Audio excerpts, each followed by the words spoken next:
Hi friends, this is Bani and welcome to my channel. বন্ধুরা, আজকে আমি তোমাদের জন্য গেট দিয়ে কিছু ইম্পর্টেন্ট সেন্টেন্স নিয়ে এসেছি। আর আজকের এই ভিডিওটাতে তোমরা প্রত্যেকটা সেন্টেন্সে দেখতে পাবে যে গেটকে আমরা পজিটিভ ভার্ব হিসেবে সেন্টেন্সে কি করে ব্যবহার করতে পারি। দেখো, যখন আমাদের বলতে হবে যে কোনো কাজ করিয়ে নেওয়া দরকার, কাজটা করিয়ে নেওয়ার পরে, কাজটা করিয়ে নেওয়ার আগে, কাজটা করিয়ে নেওয়া উচিত ছিল, কাজটা করিয়ে নেওয়া উচিত, এরকম অর্থে আমরা সেন্টেন্সে গেটকে পজিটিভ ভার্ব হিসাবে ব্যবহার করতে পারি। প্রত্যেকটা সেন্টেন্সকে খুব মন দিয়ে দেখো, আর আজকের পরে তোমাদের গেটকে সেন্টেন্সে পজিটিভ ভার্ব হিসাবে ব্যবহার করতে আর কোনো রকম কনফিউশন থাকবে না। তো আজকের ভিডিওটা কিন্তু ভীষণ ইম্পর্টেন্ট, তোমরা কোথাও যাবে না, আমার সাথে ভিডিওটা একদম শেষ পর্যন্ত থাকবে। যারা চ্যানেলে নতুন, অর্থাৎ প্রথম আমার ভিডিও দেখছো, তারা প্লিজ চ্যানেলটাকে সাবস্ক্রাইব করে নিও, তাহলে যখনই আমি ভিডিও আপলোড করব তোমরা নোটিফিকেশন পেয়ে যাবে। তো আর দেরি না করে চলো শুরু করা যাক আজকের ভিডিও। সবার আগে আমরা এই স্ট্রাকচারটা দেখব। After getting plus object plus third form of the verb plus আর একটা ক্লজ। দেখো, যখন সেন্টেন্সে আমাদের বোঝাতে হবে, যখন বাক্যে আমাদেরকে বলতে হবে যে এটা করিয়ে নেওয়ার পরে সে এটা করেছিল, এটা করিয়ে নেওয়ার পরে আমি এটা করব, তখন আমরা সেন্টেন্সে এই স্ট্রাকচারটা ব্যবহার করতে পারি। এক্সাম্পল দেখো, তোমরা এক্সাম্পলের মধ্যে দিয়ে আরো ভালো করে বুঝতে পারবে। ঘরটা রং করিয়ে নেওয়ার পরে তারা এটিকে সাজিয়েছিল। After getting the room painted, they decorated it. After getting the room painted, they decorated it. সেন্টেন্সটাকে খুব ভালো করে বোঝার চেষ্টা করি। একদম প্রথমে আমরা স্ট্রাকচারটা অনুযায়ী আফটার গেটিং এর ব্যবহার সেন্টেন্সে করেছি, আর তারপর একটা অবজেক্টের ব্যবহার সেন্টেন্সে করেছি। অবজেক্টটা হলো দ্য রুম, আর তারপরে ভার্বের থার্ড ফর্ম অর্থাৎ পেন্টেড, আর তারপরে আর একটা ক্লজ। তো তোমরা বুঝতে পারছো এই স্ট্রাকচারের ব্যবহার আমরা কখন করব, যখন আমরা বাক্যে এরকম অর্থ বোঝাতে চাইবো যে কোনো কিছু করিয়ে নেওয়ার পরে, তারপরে কোনো একটা কাজ, তখন আমরা সেন্টেন্সে স্ট্রাকচারটা ব্যবহার করতে পারি। আর একটা এক্সাম্পল দেখো, ঘড়িটি ঠিক করে নেওয়ার পরে তিনি এটি প্রতিদিন পরবেন। After getting the watch repaired he will wear it daily. After getting the watch repaired he will wear it daily. তো তোমরা বুঝতে পারছো সেন্টেন্সে আমরা এই স্ট্রাকচারটাকে কি করে ব্যবহার করছি। এখানে কিন্তু আমরা গেটের ব্যবহার একটা পজিটিভ ভার্ব হিসেবে ব্যবহার করছি। আর আমি আগে ভিডিওতে তোমাদেরকে বলেছি, আফটার বা বিফোরের পরে যখন আমরা কোনো ভার্বের ব্যবহার সেন্টেন্সে করি, তার সাথে আমরা আইএনজি ইংকে যোগ করি। আর এখানে গেট একটা পজিটিভ ভার্ব হিসাবে সেন্টেন্সে কাজ করছে, আর ঠিক সেই কারণে আমরা এখানটাতে আইএনজি ইংকে যোগ করেছি গেটের পরে। আর একটা এক্সাম্পল দেখো, প্রকল্পটি শেষ করিয়ে নেওয়ার পরে তিনি অফিস থেকে বেরিয়ে গিয়েছিলেন। After getting the project completed she left the office.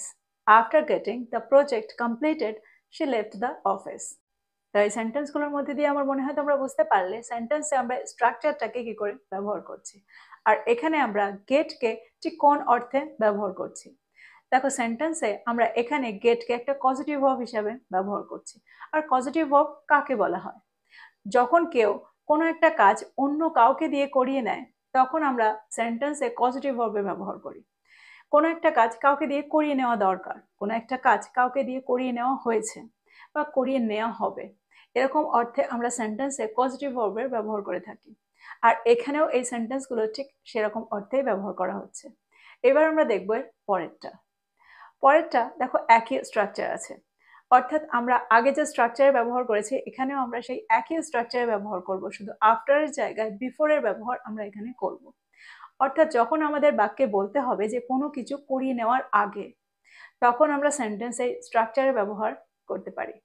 Example দেখো, টিকিটটা বুক করানোর আগে তিনি দামগুলো দেখে নিয়েছিলেন। Before getting the ticket booked he checked the prices. Before getting the ticket booked he checked the prices. সেন্টেন্সের স্ট্রাকচারটা খুব ভালো করে দেখো, এখানে কিন্তু স্ট্রাকচারটা একই আছে, শুধু আমরা আফটারের জায়গায় বিফোরের ব্যবহার সেন্টেন্সে করেছি, এই অর্থে যে কোনো কিছু করিয়ে নেওয়ার আগে। এবার আমরা দেখব পরের সেন্টেন্সটা। যদি আমি বলি জানলাগুলো পরিষ্কার করিয়ে নেওয়ার আগে তিনি আসবাবপত্রগুলো সরিয়ে দিয়েছিলেন। Before getting the windows cleaned she moved the furniture. Before getting the windows cleaned she moved the furniture. আর একটা এক্সাম্পল দেখো, ব্যাটারিটা চার্জ করানোর আগে আমাকে চার্জারটি খুঁজে বার করতে হবে। Before getting the battery charged I have to find the charger. Before getting the battery charged, I have to find the charger. তো এই সেন্টেন্সগুলোর মধ্যে দিয়ে আমার মনে হয় এই স্ট্রাকচারটাকেও তোমরা খুব ভালো করে বুঝতে পেরেছো। এবার আমরা দেখব পরের স্ট্রাকচারটা। পরের স্ট্রাকচারটা হলো subject plus should get plus object plus third form of the verb. দেখো এই স্ট্রাকচারটার ব্যবহার আমরা সেন্টেন্সে তখন করি যখন আমাদের বাক্যে বোঝাতে হবে যে কোনো কিছু করিয়ে নেওয়া উচিত। ফর এক্সাম্পল, যদি আমি বলি তার ফোনটা তাড়াতাড়ি ঠিক করিয়ে নেওয়া উচিত, he should get the phone fixed quickly. He should get the phone fixed quickly. দেখো যদি আমাদের বলতে হয় যে তার তাড়াতাড়ি ফোনটা ঠিক করা উচিত, তাহলে সেন্টেন্সটা কি হয়? He should fix the phone quickly. He should fix the phone quickly.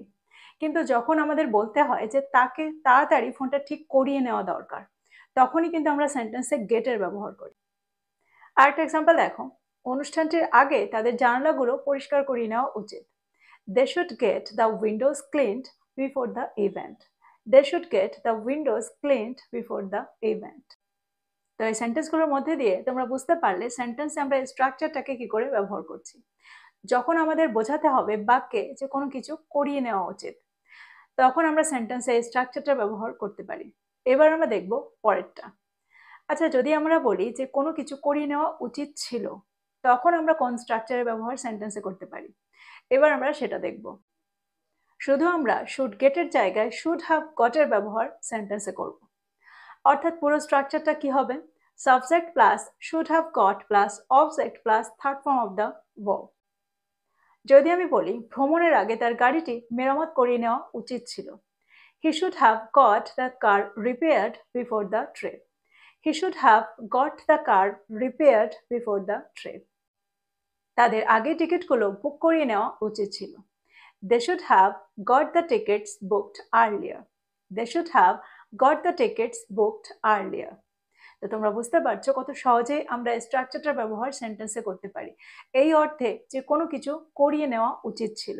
আরো একটা এক্সাম্পল দেখো, আমার গত সপ্তাহেই ফোনটা ঠিক করিয়ে নেওয়া উচিত ছিল। I should have got the phone fixed last week. I should have got the phone fixed last week. তাই সেন্টেন্সগুলোর মধ্যে দিয়ে আমার মনে হয় তোমরা বুঝতে পারলে এই স্ট্রাকচারটাকে আমরা সেন্টেন্সে কি করে ব্যবহার করতে পারি। এবার আমরা দেখব এর পরেরটা। দেখো মাঝে মাঝে আমরা বলে থাকি যে এই কাজটা করাতে হবে, এই কাজটা আমাকে করিয়ে নিতে হবে। তো এরকম অর্থে আমরা কোন স্ট্রাকচারের ব্যবহার সেন্টেন্সে করতে পারি, আর এখানে আমরা গেটকে ঠিক কিভাবে ব্যবহার করতে পারি? দেখো স্ট্রাকচারটা সবার আগে ভালো করে দেখে নাও। সবার আগে হবে সাবজেক্ট, তারপর হ্যাজ টু গেট বা হ্যাভ টু গেট, তারপর অবজেক্ট, তারপর third form of the verb. এই স্ট্রাকচারে আমরা সেন্টেন্সটাকে তৈরি করব। এক্সাম্পল দেখো, এক্সাম্পলের মধ্যে দিয়ে তোমরা আরো ভালো করে বুঝতে পারবে। সোমবারের আগে তাকে গাড়িটা মেরামত করিয়ে নিতে হবে। He has to get the car repaired before Monday. He has to get the car repaired before Monday. দেখো যখন আমাদের বলতে হবে যে তার সোমবারের আগে গাড়িটা মেরামত করতে হবে, তখন সেন্টেন্সটা কি হবে? He has to repair the car before Monday. He has to repair the car before Monday. কিন্তু যখন আমাদের বলতে হবে যে করিয়ে নিতে হবে, তখনই কিন্তু আমরা এই স্ট্রাকচারটার ব্যবহার সেন্টেন্সে করব। He has to get the car repaired before Monday. আরেকটা এক্সাম্পল দেখো, আমাকে অবিলম্বে ফোনটা ঠিক করিয়ে নিতে হবে। I have to get the phone fixed immediately. I have to get the phone fixed immediately. আরেকটা এক্সাম্পল দেখো, বৈঠকের আগে আমাদের নথিপত্রগুলোতে স্বাক্ষর করিয়ে নিতে হবে। We have to get the documents signed before the meeting. We have to get the documents signed before the meeting. পরের স্ট্রাকচারটা দেখো, পরের স্ট্রাকচারটা হলো কোনো কিছু করিয়ে নিতে চায়। আমি এটা করিয়ে নিতে চাই, সে এটা করিয়ে নিতে চায়। তো এরকম অর্থে আমরা কিরকম স্ট্রাকচারের ব্যবহার সেন্টেন্সে করব? স্ট্রাকচারটা দেখো, subject plus want to get plus object plus third form of the verb. Example দেখো, সেন্টেন্সে আমরা এই স্ট্রাকচারটাকে কি করে ব্যবহার করছি। যত তাড়াতাড়ি সম্ভব তিনি গাড়িটি মেরামত করিয়ে নিতে চান। He wants to get the car repaired as soon as possible. He wants to get the car repaired as soon as possible. এবার যদি আমি বলি যত তাড়াতাড়ি সম্ভব তিনি গাড়িটি মেরামত করিয়ে নিতে চেয়েছিলেন, তাহলে সেন্টেন্সটা কি হবে? দেখো এই সেন্টেন্সটা পাস্ট টেন্সে আছে, আর ঠিক সেই কারণে ওয়ান্টেড জায়গায় আমরা শুধুমাত্র ওয়ান্টেড এর ব্যবহার সেন্টেন্সে করব। আর পুরো সেন্টেন্সটা একই রকম থাকবে। সেন্টেন্সটা কি হবে? He wanted to get the car repaired as soon as possible. He wanted to get the car repaired as soon as possible. আরেকটা এক্সাম্পল দেখো, তারা সময় মতো খেলাটা শুরু করিয়ে দিতে চান। They want to get the game started on time. They want to get the game started on time. তো এক্সাম্পলগুলোর মধ্যে দিয়ে আমার মনে হয় তোমরা বুঝতে পারলে স্ট্রাকচারটার ব্যবহার, আর এখানে আমরা গেটকে ঠিক কিভাবে ব্যবহার করছি। এবার আমরা দেখব এর পরেরটা। দেখো, মাঝে মাঝে আমাদের বলতে হয় যে এই কাজটা আমার করিয়ে নেওয়া দরকার, কাজটা তার করিয়ে নেওয়া দরকার। তো দরকার বোঝাতে, করিয়ে নেওয়া দরকার বোঝাতে আমরা কোন স্ট্রাকচারের ব্যবহার সেন্টেন্সে করব? স্ট্রাকচারটা দেখো, subject plus need to get plus object plus third form of the verb. যখন আমাদের বলতে হবে যে কোনো কাজ করিয়ে নেওয়া দরকার, তখন আমরা এই স্ট্রাকচারটার ব্যবহার সেন্টেন্সে করব। এক্সাম্পল দেখো, তোমরা আরো ভালো করে বুঝতে পারবে। তার গাড়িটা মেরামত করিয়ে নেওয়া দরকার এটা খারাপ হয়ে যাওয়ার আগে। He needs to get the car repaired before it breaks down. He needs to get the car repaired before it breaks down. আরেকটা এক্সাম্পল দেখো, তাদের দ্রুত ফলাফলগুলো ঘোষণা করিয়ে দেওয়া দরকার। They need to get the results declared soon. They need to get the results declared soon. আরেকটা example দেখো, অতিথিরা আসার আগে তার জানালাগুলো পরিষ্কার করিয়ে নেওয়া দরকার। She needs to get the windows cleaned before the guests arrive. She needs to get the windows cleaned before the guests arrive. তো তোমরা বুঝতে পারছো সেন্টেন্সে আমরা স্ট্রাকচারগুলোকে কত সহজেই ব্যবহার করতে পারি। এই ছিল কিছু স্ট্রাকচার। প্রত্যেকটা স্ট্রাকচারে তোমরা এখানে গেটকে একটা পজিটিভ ভার্ব হিসাবে পেয়েছো, আর এটাও বুঝতে পারলে যে সেন্টেন্সে আমরা গেটকে কখন পজিটিভ ভার্ব হিসাবে ব্যবহার করতে পারি। যখন কোনো কাজ নিজে না করে অন্যকে দিয়ে করিয়ে নেওয়ার কথা বলবো, তখন আমরা সেন্টেন্সে গেটের ব্যবহার একটা পজিটিভ ভার্ব হিসাবে করতে পারি। তো আমার মনে হয় প্রত্যেকটা স্ট্রাকচারকে তোমরা খুব ভালো করে বুঝতে পেরেছো। প্রত্যেকটা স্ট্রাকচারকে নোট ডাউন করো, আর এগুলো দিয়ে নতুন নতুন সেন্টেন্স তৈরি করো আর সেগুলোকে ব্যবহার করো। দেখো, এই স্ট্রাকচারগুলোর সাথে তোমরা যদি একটু সড়গড় হয়ে যাও, দেখবে ইংরেজি বলতে অনেকটাই সহজ হয়ে গেছে। তো তোমরা খুব পড়াশোনা করো, খুব প্র্যাকটিস করো, আর তাড়াতাড়ি ফ্লুয়েন্ট হয়ে যাও। এই ছিল আজকের ভিডিও, এই ছিল আজকের টপিক। ভিডিওটা ভালো লাগলে লাইক করতে ভুলে যেও না, বন্ধুদেরকে শেয়ার করো যারা ইংরেজি শিখছে।